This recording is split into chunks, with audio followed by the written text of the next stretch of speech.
izi ngabo z'igihugu cy'Ububiligi amakuru yamaze kumenyekana, ndaje mbitotora akantu ku kandi. Amakuru yamaze kumenyekana kuri aba basirikare badasanzwe b'igihugu cy'Ububiligi nuko aba basirikare bageze ku butaka bwa Kongo, abandi bagera ku butaka bw'igihugu cy'u Burundi, aho bashaka ngo gutera umutwe wa M23.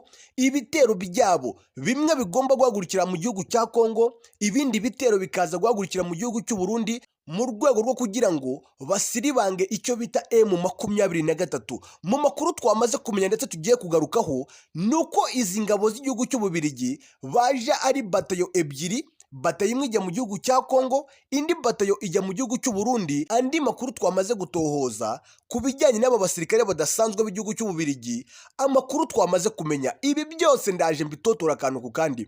Nuko aba basirikare b'igihugu cy'Ububiligi ni bamwe mu basirikare ngo baba baratojwe biteye ubwoba, ni bamwe mu basirikare baba baratojwe kwica gusa. Ikindi kandi mugomba kumenya nuko aba basirikare b'igihugu cy'Ububiligi aba ari abasirikare baba bagiye bavangavanze. Gusa andi makuru twamaze kumenya kuri izi ngabo zidasanzwe z'igihugu cy'Ububiligi nuko muri aba basirikare b'igihugu cy'Ububiligi baba bavangavanze, hakaba harimo ba sniper bateye ubwoba ndetse na bamwe mu basirikare bazi gukoresha zimwe muri drone ku buryo buteye ubwoba. Ibi byose ndaje mbitotora akantu ku kandi. Gusa kandi turaza no kugaruka ku bijyanye namwe mu makuru twamaze kumenya. Gusa iyi ni breaking news kubera ko aka kanya turimo turavugana, ubu turimo turavugana, amakuru namaze kwakira ndetse namwe mu mafoto namaze kubona nuko hari bimwe mu bitwaro byamaze kugera n'ubundi mu gihugu cy'u Burundi ndetse no mu gihugu cya Kongo. Andi makuru kandi mfite kugeza aka kanya nuko igihugu cy'Ububiligi cyamaze gusinyana amasezerano na leta y'igihugu cya Kongo mu rwego rwo kugira ngo igihugu cy'Ububiligi gikoreshe abasirikare bacyo ndetse n'ibikoresho byacyo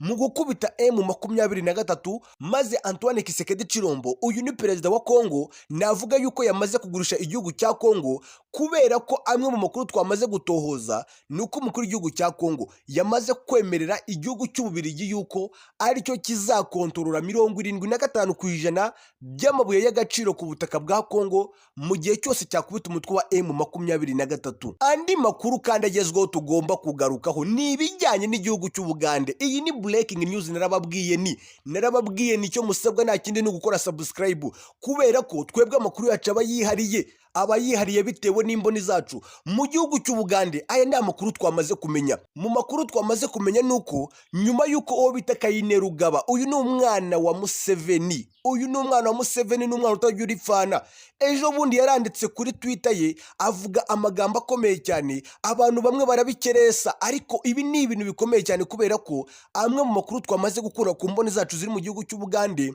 nuko hari abasirikare badasanzwe b'igihugu cy'Ubugande bamaze gutegurwa ku buryo bukomeye cyane, nyuma yuko Kainerugaba, umuhungu wa Museveni, avuze yuko igihugu cya Canada ndetse n'ibindi bihugu bigiye bitandukanye bitagomba kugira uruhare ku bijyanye n'ariya mabuye acukurwa, Kisangani, mu gihe cyose igihugu cy'Ubugande ndetse n'igihugu cy'u Rwanda ayo masezerano bitagizemo uruhare, yuko bagomba guhaguruka. Ibyo byose ubwo ndimo ndavuga iyo mipango yose y'abazungu ndetse n'igihugu cya Kongo. Uyu muhungu wa Museveni yavuze yuko bagomba kubizambya mu gihe cyose aya masezerano igihugu cy'u Rwanda ndetse n'igihugu cya Uganda bitagizemo uruhare ku buryo bweruye. Mu makuru rero twamaze kumenya nuko igihugu cy'Ubugande cyamaze gutegura ingabo. Izi ngabo isaha ku isaha muraza kumva rwambikanye ku buryo bukomeye cyane, murajya kumva mwumve ngo izi ngabo ndetse n'andi makuru ari kuvugwa nuko zishobora kuza kwihuza n'izindi ngabo mu rwego rwo gushyira akadomo ku bijyanye n'iyi migambi mibisha y'ibihugu by'Uburayi. Ingabo zidasanzwe z'igihugu cy'Ubugande isaha ku isaha zishobora kuza kwinjira muri Kisangani, ndetse kandi birimo biranavugwa yuko izi ngabo niziramuka zihagurutse zishobora no kugera mu bice bindi bigiye bitandukanye ku butaka bwa Kongo, mu gihe cyose amahanga yababona yuko iyi ntambara igomba guhagarara ari uko habayeho ikintu cyitwa imirwano. Tera agatebe nze dutotora akantu ku kandi.